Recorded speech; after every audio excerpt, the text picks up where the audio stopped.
इसका चौथा सवाल हमको दे रखा है जी। चौथे का मैं कोई एक आपको बता देता हूँ करके, ताकि बाकी सवाल जो है आप लोग आराम से परफॉर्म कर पाएंगे। तो पहला मैं आप लोगों को नहीं बताऊंगा, इजी है। आप अगर दूसरा सवाल देखते हो तो पहला आपको समझ में आ जाएगा। तो मैं दूसरा आपको बता देता हूँ।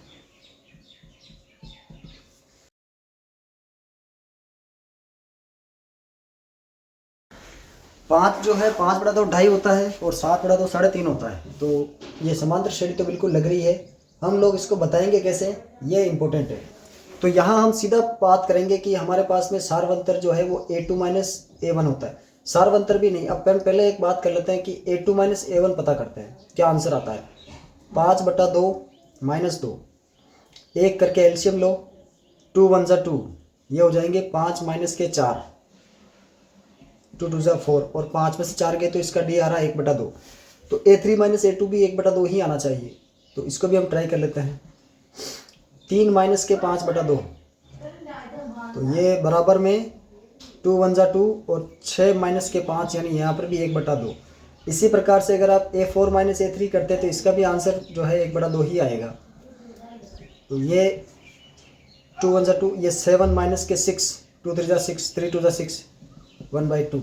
अब इसको लिखेंगे कैसे, क्योंकि D बराबर जो है वो आ रहा है हमारे पास में 1/2, तथा A2 - A1 बराबर है किसके, A3 - A2 के, और ये बराबर है A4 - A3 के। तो है, इसलिए यह एक AP है, यह एक अर्थमेटिक प्रोग्रेशन है जी, है जी, यह एक AP है। यह अपना सवाल था चौथे का दूसरा। और इसमें और भी सवाल बचे हुए हैं, काफ़ी इंपॉर्टेंट सवाल भी इसके अंदर है, जो हमें किसी तरीके से पता करना होता है कि समांतर श्रेणी है या नहीं है। तो मैं आपको सीधा छठा सवाल बता देता हूँ। अंडर रूट वाला भी है एक सवाल, लेकिन उसको हम 5वां अंडर रूट के अंदर है, तो ये भी हम देख लेते हैं। 5th, ये है 3 plus under root 2, 3 + 2 under root 2, 3 + 3 under root 2, ये हमारी AP। अब यहाँ इसी तरीके से हम करेंगे कि A2 - A1 की वैल्यू जो है वो क्या आती है। तो A2 हमारे पास में है 3 + √2, इसमें से माइनस करना है केवल 3। ये प्लस का 3 माइनस का 3 कट करके हमारा आंसर आएगा √2 प्लस के। कोष्टक हटाने के बाद में भी ये 3 माइनस का रहेगा, तो प्लस का 3 माइनस का 3 दोनों कट जाएंगे। इसी प्रकार से हम A3 - A2 की वैल्यू फाइंड आउट करते हैं। A3 हमारे पास में है ब्रैकेट 3 + 2√2, अंडर रूट में कोष्टक ब्रैकेट लगा सकते हैं, -3 + √2। यहाँ कोष्टक हटाने के बाद में एक चीज़ होती है कि जो ये माइनस है ये इन दोनों को माइनस करेगा, तो इम्पोर्टेंट है ये। इसको थोड़ा सा हम देखते हैं किस तरीके से। 3 + 2√2 माइनस,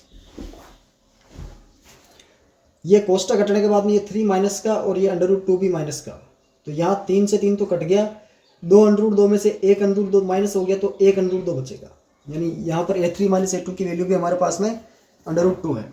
इसी प्रकार से अगर आप इसको करते हैं तो यहाँ से भी 3 √2 में से 3 से 3 तो कट जाएगा, 3 √2 में से 2 √2 जाएगा, तो क्या बचेगा, A4 - A3 की वैल्यू भी हमारे पास में आएगी √2, और ये जो है समांतर श्रेणी होगी। अब यहाँ पर यही स्थिति आपको लिखनी है, D = क्या आ रहा है और ये सब कुछ है।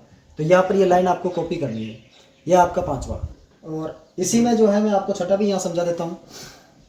थोड़ा सा देखिए आप लोग, 0.2, 0.22, 0.222, 222, 0.4 × 2 and dot dot dot.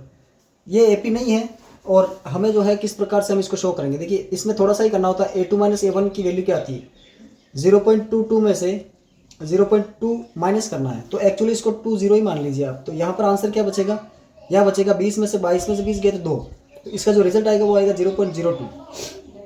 A2 - A1 का वैल्यू ये है, और A3 - A2 ये 2 ही निकालने होते हैं। ये नहीं आएगा तो फिर होगा ही नहीं AP। ये क्या होगा, 222 में से 22 माइनस कीजिए, तो हम एक्चुअली 22 को 220 लिख देते हैं। तो 222 में से 220 गए तो हमारा आंसर बचेगा 0 पॉइंट।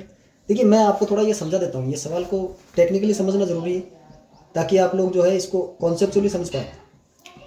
यहाँ पर 2 0 बचा है हमारे पास में, इस तरीके से माइनस हुआ है, तो इसको कैसे माइनस करेंगे, 222 में से 220 कैसे माइनस करेंगे। यहाँ पर देखिए ये कैसे होता है, 2 0 0 2, यानी यहाँ पर जो आंसर बच रहा है वो 02 नहीं 002 बच रहा है। तो 002 जो है that is not equal to 02 002। अब बिकॉज 0.02 बराबर नहीं है किसके 0.002 के, अतः इसलिए A2 माइनस A1 बराबर नहीं होगा A3 माइनस A2 के, और देयरफॉर अतः ये जो है AP नहीं है, AP नहीं है। ये आपका कौन सा सवाल हो गया जी? छठा। इस प्रश्नावली के बाकी सारे के सारे सवाल ऐसे ही करने हैं। आप लोगों को और भी कुछ सवाल है जो कंफ्यूज कर सकते हैं, परेशान कर सकते हैं, तो मैं उनको भी आपको थोड़ा सा हिंट बाय हिंट दे देता हूँ, ताकि आप लोग जो है इसको अच्छे तरीके से दूसरे सवालों को भी समझ पाएंगे। इसका एक सवाल 1/2 दी थी, AP होगा, इसमें सार अंतर 0 है। 1 3 9 27 को आप बड़े आराम से बता सकते हैं कि AP नहीं है।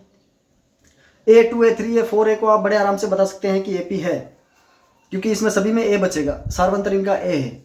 तो मैं आपको स्क्वायर घात वाला बता देता हूँ एक बार। हमारा A square A cube A4 और ये हमारी जो है AP। यहाँ देखिए माइनस कैसे करेंगे, मैं आपको शॉर्टकट में अगर समझाऊं तो बार बार हम A2 माइनस A3 नहीं लिख करके अगर हम आप लोग इसको घटाए A स्क्वायर में से A, तो सीधे सीधे यहाँ पर A कॉमन लिया, हमारे पास बच रहा है A माइनस 1। ये कैसे हुआ ये भी आप थोड़ा समझ लीजिए।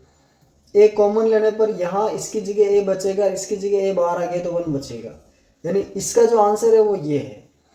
तो दूसरा ये A2 माइनस A1, दूसरा क्या होगा कि A क्यूब में से आप A स्क्वायर घटाएंगे, तो यहाँ कॉमन आएगा A स्क्वायर और बचेगा A माइनस 1।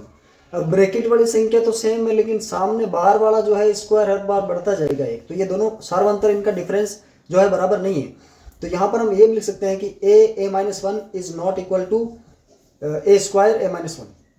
तो ये जो है AP नहीं होगी। इस प्रकार से आप लोग देख सकते हैं कि ये कैसे हुआ। अब बचे हुए सवाल जो है मुझे लगता है कि आप लोगों को बड़े आराम से आ जाएंगे समझ में। थोड़ा सा मेरे को एक सवाल आपको बताना ही था, डिस्कस करना था, ये बच्चों को कभी कभी परेशान करता है, तो इसको भी मैं आप लोगों को समझा देता हूँ। है √2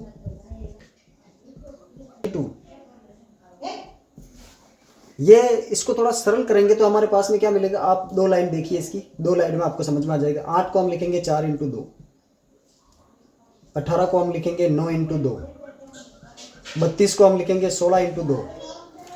इसको एक बार और लिखना, मैंने आपको 2 लाइन के लिए बोला था। √2 4 बार आकर के हो जाएगा 2, तो ये हो जाएगा 2 √ 2। 9 बार आकर हो जाएगा 3, तो ये हो जाएगा 3 √ 2। ये बार आकर हो जाएगा 4 √ 2। अब इस सवाल को आप आगे कर सकते हैं, ये बिल्कुल आराम से हर बार √2 बढ़ रहा है, हर बार इसका सार्वंतर √2 आएगा और इसका जो है AP होगा। तो ये लास्ट सवाल था जो इम्पोर्टेंट, जो आप थोड़ा सा डिफिकल्ट। बाकी अगला एक √ का और भी है, √3 6 9 वाला, ये AP नहीं होगा। ये आप लोग मुझे करके बताएं और बताइए कि ये आपसे हुआ कि नहीं हुआ, क्या आप सभी सवाल कर पाए कि नहीं कर पाए। और किसी सवाल में क्वेरी हो, अगर कोई दिक्कत हो तो आप लोग वापस मुझे पूछ सकते हैं। ये हमारी समांतर श्रेणी की 5.1 प्रश्नावली के कुछ सवाल मैंने आप लोगों के साथ डिस्कस किए हैं। अगले सवाल अगले वीडियो में हम डिस्कस करेंगे।